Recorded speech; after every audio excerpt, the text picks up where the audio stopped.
attend the meeting without fail. In this report, the agenda of the NEC meeting is aimed at proposing some new amendments in the party's constitution which need to be rectified. Every year, according to the Secretary General of the Democratic Party, Matthias, this kind of meeting is convened to draw assessment on the party's position and framework on how to run the party's ambitions and future plans. According to him, this is basic, for it lays benchmarks and work plans on how the party can overcome its challenges in the political game plan of the country. Our party constitutional amendments, because we needed to amend our constitution of the party to enable us to have a delegates conference, which we intend to hold by maybe mid this year. And also, the meeting is going to make a roadmap which is going to determine when the delegates conference will take place. Nsubuga says, unlike the previous years where the party has not been dealing with the amendment of the party's constitution, this year members of the National Delegates Committee have been summoned to propose constitution amendments in the party constitution. But he is optimistic that in the same meeting they intend to set up regulations which will guide the party politicians who intend to contest in the upcoming general elections set for next year. We are going to look at, as a party, we come up with the position of the party as far as these constitutional reforms are concerned and the political climate in the country. Because the Democratic Party, being the oldest party, must give a stand on all of these positions or other political activities that are taking place. In an exclusive interview, we also learned that the party intends to discuss the fate of the embattled youth wing of the Uganda Young Democrats. We have reliably been informed that initially the Democratic Party owned 50% of the wing, and they are proposing to have 100% ownership of the youth wing. According to one of the members of UID, this has for long bothered the party administrative unit, which for long has not had control over the aggressive boys. We want to incorporate the Uganda Young Democrats as deeply youth wing, not a different entity or semi-autonomous youth organization. So we want it to be incorporated in democratic party structures and democratic party regulations. The Democratic Party is the oldest political party in the country, but has never tested political leadership of Uganda. Now, USAID has terminated $50 million support to northern Uganda for the enhancement of health services. The Public Affairs Office at the U.S. Embassy in Kampala, Dan Travis, speaking in a press statement issued to media houses, said the termination was influenced by complexities of the partnership in implementing the program and a necessary change in USAID's strategy and focus in order to achieve better results. To have carried out an evaluation of coordination of the U.S. support to the local governance sector in Uganda over a period of time.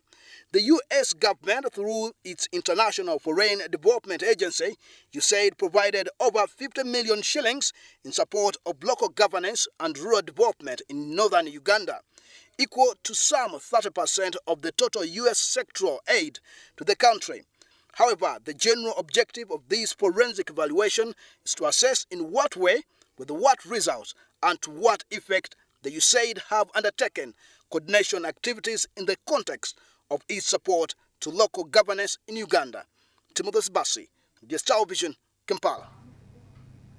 In other news, a few months down the road, ECT has come under serious criticism from the business operators who claim it is troublesome to persons with little or no knowledge on computer use. Others argue that the service reduces the social relationship between the authority and the taxpayer, mainly because they cannot negotiate at times when the money is not enough to clear due taxes.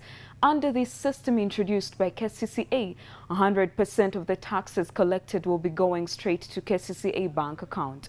However, majority of the beneficiaries are computer illiterate and cannot use the system.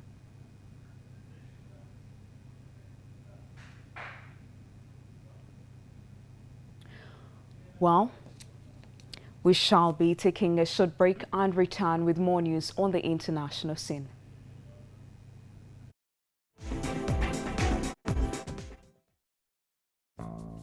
There are spotless stories.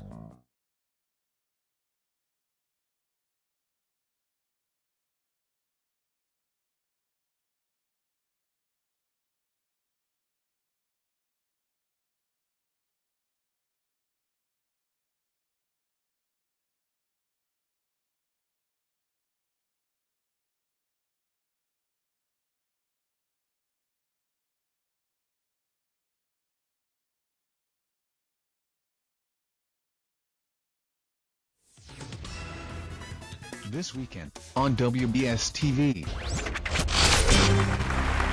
This weekend on the National Sports Challenge Season 2, don't miss our Lady of Wood Council SS Gayaza up against Seroma Christian High School. The wire inside an electric bulb is known as the filament. Correct. What kind of eclipse do we have when the moon is between the sun and the earth? Solar eclipse. Correct. The answer is solar eclipse. Earth is located in which galaxy? That's the Milky Way galaxy. A bonus mark for Seroma Christian High School for that answer. The answer is the Milky Way galaxy. What does C represent in the equation E equals MC star 2? Speed of light. The answer is speed of light. Don't miss this weekend as I take you through their challenge. It was a tough battle and it is a tough battle. Country's Court of Cassation last month, overturning a lower court's verdict that had falsely found them guilty of helping the outlawed Muslim Brotherhood group. Al Jazeera English's Cairo bureau chief Mohammed Fahmy and producer Baha Mohammed were arrested on December 29, 2013, alongside correspondent Peter Grester. Initially, their detention was believed to be temporary and based on bureaucratic problems with their media accreditation. But within days, Egypt's top prosecutor announced they were being held on terror-related charges, alleging they were aiding the outlawed Muslim Brotherhood. The journalists and Al Jazeera network rejected the charges. So did the global media community. Protesters around the world demonstrated in solidarity with the three men. When the trial finally began in February, the three pleaded not guilty. The proceedings were ridiculed by legal experts around the world. Evidence presented by the prosecution included footage from a different channel, music found on the journalists' laptops, and some of Peter's work in Africa. On June 23rd, the verdict, guilty. Mohammed and Peter were sentenced to 7 years. Baha ordered to spend a decade behind bars. 6 other colleagues from Al Jazeera were sentenced in absentia to 10 years in prison. Criticism of the verdict came from the corridors of power around the world. The issue of the Al Jazeera journalists in Egypt, we've been clear both publicly and privately that they should be released. And yet the men had to wait several months before their case was reviewed. Egypt's Court of Cassation found the original trial failed to prove the men had a link to the Muslim Brotherhood or that a terrorist act had even occurred. Court ordered a retrial. The three men had been in jail for more than a year. Meanwhile, a new decree by President Abdel Fattah el-Sisi offered new hope for 2 of the men. Grester, an Australian, and Fahmy, a Canadian Egyptian, were eligible to apply for deportation, a path to freedom not available to Egyptian Baha Mohammed. Diplomatic efforts continued alongside the slow-moving legal process, and on February the 1st, Peter Grester was freed on his 400th day in detention. Met by his relieved family in Brisbane Airport, Grester's unconditional release was tinged with sadness and frustration. Amidst all of this relief, I still feel a sense of concern, a real sense of worry, because if it's appropriate for me, if it's right for me to be free, then it's right for all of them to be free. Peter's release raised expectations that Fahmy's freedom was imminent, but as the days dragged on, it became clear that he too would stand alongside Baha in court.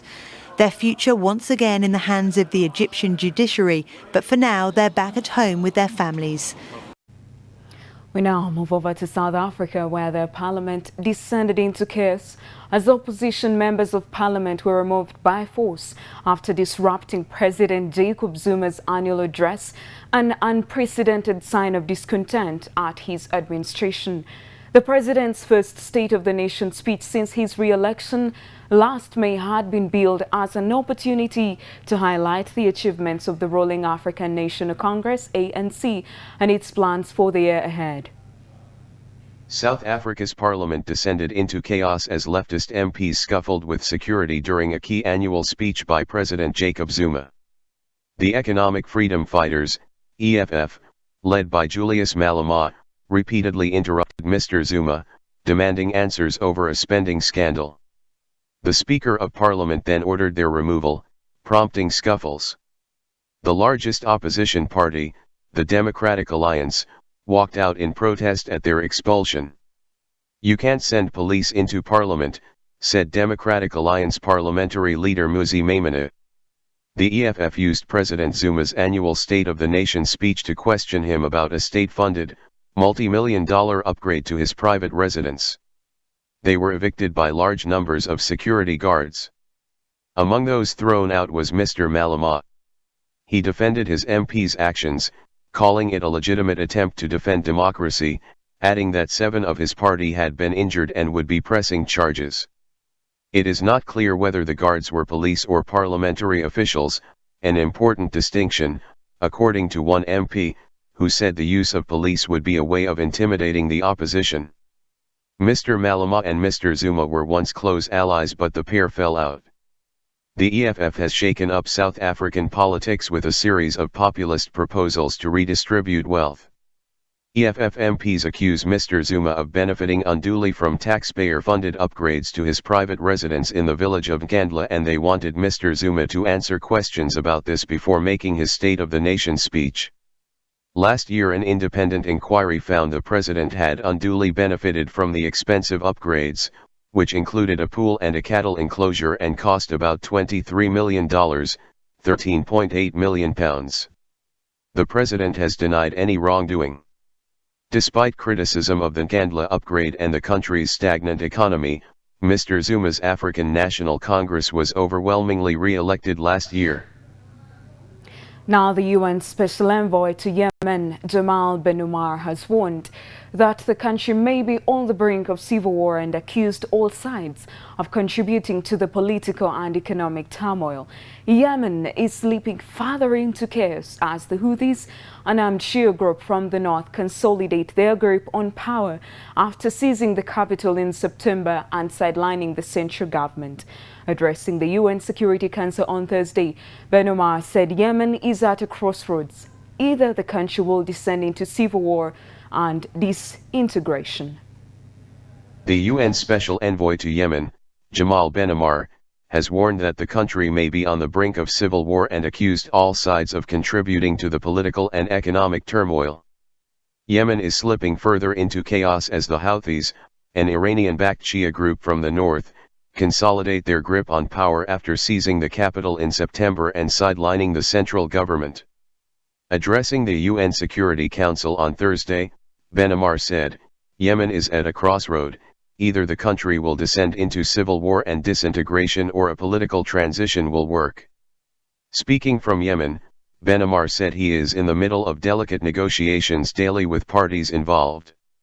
Following Ben Omar's statements, Ban Ki-moon, the UN Secretary-General, issued a warning before the Council saying that Yemen is collapsing before our eyes and the international community cannot stand by and watch. The Houthi fighters have been advancing into southern territories, confronting Sunni tribesmen, other groups, and the local branch of Al-Qaeda. Ben Omar also warned the Council that instability in Yemen is creating conditions for Al-Qaeda's re-emergence. The statement came before Al-Qaeda-affiliated fighters seized an army base in southern Yemen and held soldiers prisoner on Thursday. The US, Britain and France have closed their embassies in Sana'a, citing security concerns. In a separate interview on Wednesday, Ben Omar said Yemen's economy was facing imminent collapse and called for more dialogue to reach a peaceful settlement. "They are all party to what has happened so far. They have all made mistakes and follies, and sometimes groups resorted to violence to realize political aims." At least 5,000 people have joined the funeral services for 3 young Muslim students gunned down in the U.S. state of North Carolina in what family members said could be a hate crime. The crowd for Thursday's funeral in the state capital LA was so large it had to be moved from a mosque to a nearby university athletic field. Thousands mourn Chapel Hill shooting victims. Thousands of mourners have gathered for the funeral of 3 Muslim students killed in North Carolina. The father of 2 of the victims told the crowd they were victims of a hate crime and his pain was indescribable. His daughters and son-in-law were shot dead at their home in Chapel Hill, and their neighbor charged with murder. Police say initial indications suggest there was a parking space dispute, but they are investigating whether Craig Hicks was motivated by religious hate. Hicks gave himself up to police and has been charged with killing Shadi Barakat, wife Yusur Gama and her sister Roseanne. The BBC Sradhanai Vaidyanathan said many mourners feel the murders were sparked by something far deeper than a parking road. Chapel Hill Police Chief Chris Blue spoke at the service and promised his officers would investigate every lead, including the possibility of hate crime, our correspondent adds. After a private ceremony with family members in Raleigh, the funeral was held at the athletic fields of North Carolina State University where all 3 had been a student. Police estimated 5,500 people were in attendance. At the service's end, about a dozen people carried each to hearses, which headed to an Islamic cemetery outside Raleigh. "It was the biggest funeral I've ever been to," said Nasrin Shivan. "They kept coming. It was magical. Everybody is your neighbor. Everybody is family here," was how one mourner described the Chapel Hill/Raleigh area, where the students lived. Home to a number of university campuses, as well as tech and science companies in the so-called Research Triangle, people say it's a tolerant and open-minded place, which makes these murders all the more shocking. Dee and Yusur and Roseanne have been described to me as smart, popular, fun students who worked hard and enjoyed sport. Above all, people remember them as kind, supportive and selfless. That they could provoke so much anger in a mere parking dispute, enough to cut their short lives short, is utterly inexplicable to people. "This is a hate crime," people told me time and time again. "The victim's religion can't be divorced from the context of the crime," they said. Sarah, who grew up with all 3 and says she's experienced Islamophobia, articulated the view many shared: "You have to have a lot of hate in your heart to kill 3 people in cold blood, and over a parking spot. It's ridiculous to say this was just that." Thank you so much for joining us today for WBS Afternoon Edition. I am Anita Mwangazi. Good afternoon.